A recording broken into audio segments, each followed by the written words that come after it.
Hello guys, for today's video, ayan, nagluluto ako ng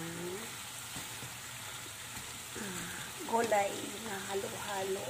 Ayan, parang chapsoy na rin, kulang na lang siya ng itlog na pugo.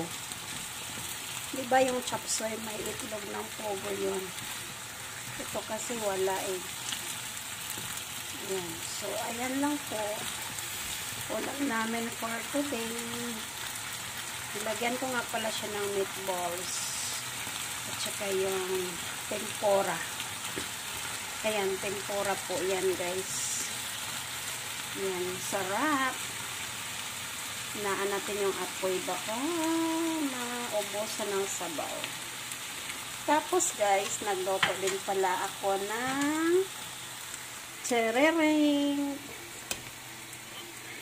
humba. Ang lambot nito guys, ang tagal itong pinaglambot ko. Ayan, ito po yung ulam namin ngayon ni Yeye. Kasi kahapon nag-isda kami. So, ngayon baboy naman. Yan, nilagyan ko nga pala siya ng laurel. Oh. Buti na lang may laurel dito sa Taiwan guys. Ayan. Luto na ang ating gulay. Kakain na kami. Sarap. Let's eat. Thanks for watching guys. Have a nice day everyone. God bless. Bye.